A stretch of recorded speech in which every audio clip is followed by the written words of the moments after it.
Man, so I was going to make another video talking about Pettersson and Hughes, and I decided against that. Mostly because the signing from today from the Calgary Flames kind of puts me in a position where I'm like, I kind of want to talk about that instead. And besides, if you really wanted the scoop on Pettersson and Hughes, the scoop is they haven't signed yet, and it doesn't really look like they're going to be signing anytime soon, and the entire video we were going to make was going to go over that idea based off of a radio hit that Irfan Gaffar did yesterday, talking about pretty much the same thing. They haven't signed, and that's it. But today's video instead, which is one that admittedly I'm going to be sacrificing views to make because this kind of topic isn't really as hot. Ooh, get it as hot because we're talking about Flames over here. As the Pettersson and Hughes thing, the Calgary Canucks, dude! They still exist! And in fact, they're getting stronger, better than ever, bigger and badder and warmer because Calgary, it's the Flames, they're getting warmer. I should just say hotter instead. Today we're talking about the Calgary Canucks because we had ourselves a few more signings over the past few days of the Calgary Flames that are just so weird. It is like, whoa, you guys are going out there, you're doing the thing again. This is like Toronto 2.0. Remember Toronto? Mason Raymond, Sean Matthias, you had Frankie Coronato, all those guys from Vancouver, the rejects from Vancouver going over to Toronto, of all people. Okay, Mason Raymond wasn't really rejected by the Canucks, they just didn't have enough money to sign him. But last year we had ourselves the Calgary Canucks birthed into new life, come out of the shadows and become a legit thing. When we had ourselves Chris Tanev, Jacob Markstrom, Josh Leivo, and Louis Domingue all sign contracts with the Calgary Flames after departing from the Vancouver Canucks system just a few months earlier.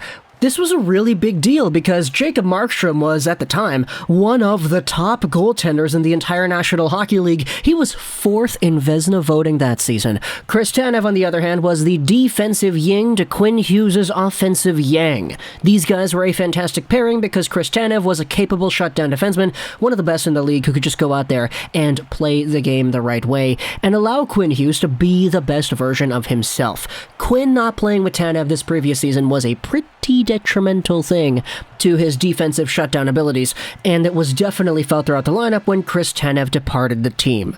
Josh Leivo was a depth Canucks forward who just really wasn't healthy the majority of the time. He was fantastic when he was in the lineup. I loved seeing the shootout goals Leivo would score. He had a really good pinpoint accurate shot that he wouldn't really use all too much, but when he did, hey, it was great to see. Then you had Louis Domingue, who was a backup goaltender acquired by the Canucks in a trade with, I believe it was the Tampa Bay Lightning. And he was a bacon guy. He would bake sweets for the team and the bubble and all that. Eventually, he departs as well because, he wasn't really that too big of a mainstay guy with the team anyways, but hey, at the very least, the guy has a cookbook and he has himself a very good social media presence where he bakes banana bread and shows off his really good baking skills. Either way, though, all 4 of these guys went from Vancouver to Calgary in the span of one offseason.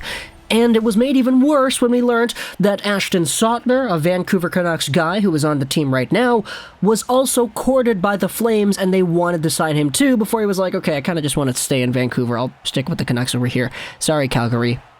But over the past few days, we have had ourselves more Calgary Flames signings that are pretty reminiscent of old Vancouver Canucks squads. Brad Richardson was signed on September 8th, 2020 to a 1-year $800,000 contract, and earlier today, we had ourselves ERIK GUDBRANSON signed too. Are you kidding me? ERIK GUDBRANSON goes over to Calgary? What in the world is this?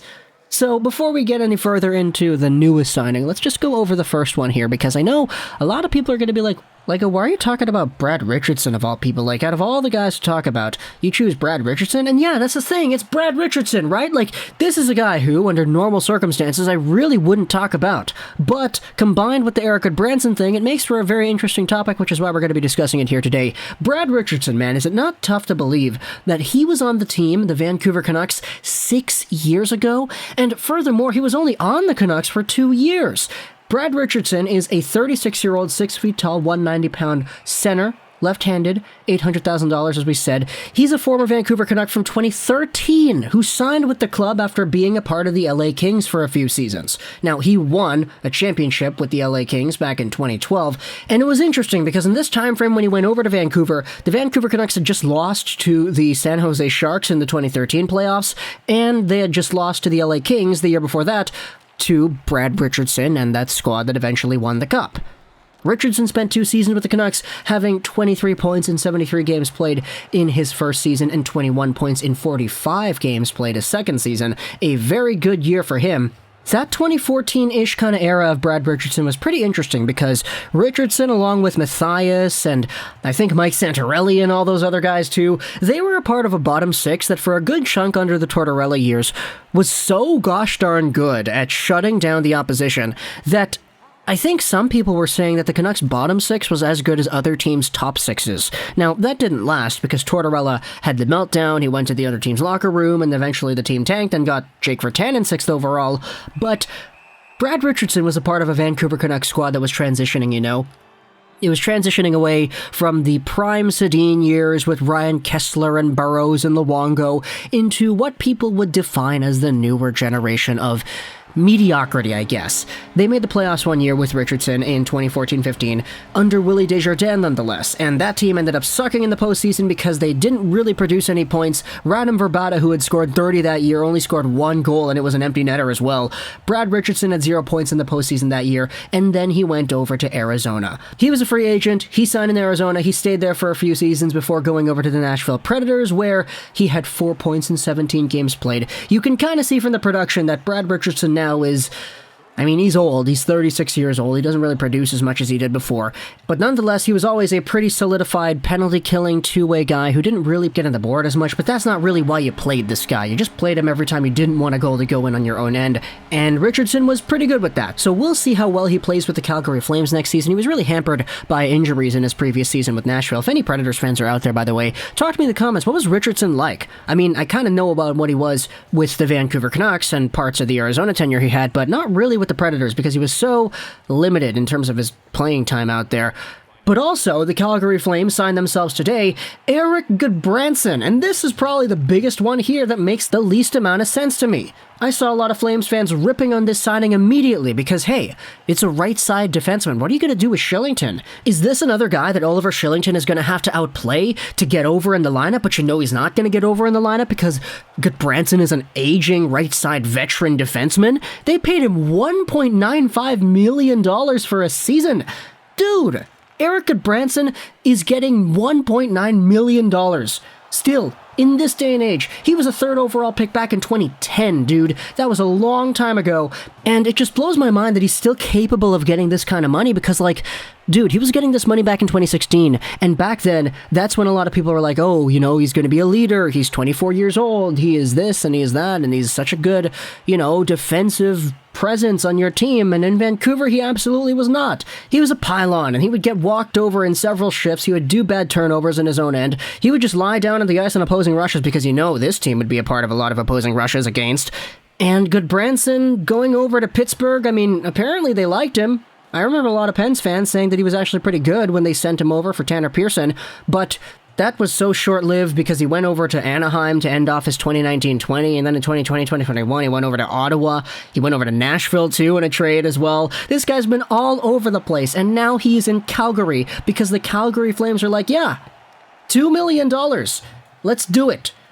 Like, are you kidding me? There's still players who can go out there and get that amount of money now at this stage in free agency. Like, I know Tyler Bozak is there. I know Artem Anisimov just got a PTO or whatever, but like, GUDBRANSON! It's ERIK GUDBRANSON, buddy. Like, I cannot... This is why I wanted to make this video, because it's like, sure, the Calgary Canucks are a real thing, and we're seeing more of that come to play here with ERIK GUDBRANSON and Brad Richardson, two former Vancouver Canucks of Christmas past, I guess, going over to Calgary. But the ERIK GUDBRANSON signing is so strange to me, because, like, this guy, with the placement of where he will be in the lineup, the amount of money he is getting, like... Do people really still think that GUDBRANSON is a tough player to play against? All you gotta do is accelerate a little bit and go wide, and you're getting over him every single time. Like, I watched a whole bunch of Senators games this season, because, you know, Canadian division, it's kind of what we only had here on TV. We didn't really have the American games. And GUDBRANSON was still the same. Like, maybe for a few some odd weeks, he was better in Pittsburgh than he'd ever been in any other place. But, I don't know. Calgary Flames, man. At least you signed Stone as well. You guys re-signed him, brought him back, so there you go. It's another right-side defenseman who's going to be over there. But Shillington, man, that's kind of who I'm thinking about right now. Talk to me in the comments, though, what do you think about the Calgary Flames and their recent signings? Brad Richardson, who is a depth guy, who's not really going to move the needle much, but who's going to be there and be somewhat effective, and ERIK GUDBRANSON as well. One of the slowest, worst, most overpaid Vancouver Canucks defensemen we have seen in the past few years, and yeah, he's gotten a contract. He's $2 million, baby. Are you kidding me? If ERIK GUDBRANSON goes out there and he actually plays well, I'll eat my words and all that, and I'll definitely say that I'm wrong, because if he plays well, then okay, good for him. It's just, I really don't believe he's capable of that anymore. But either way, talk to me in the comments, what do you think? I hope you enjoyed this. What is Josh Wilson, 99? And bye.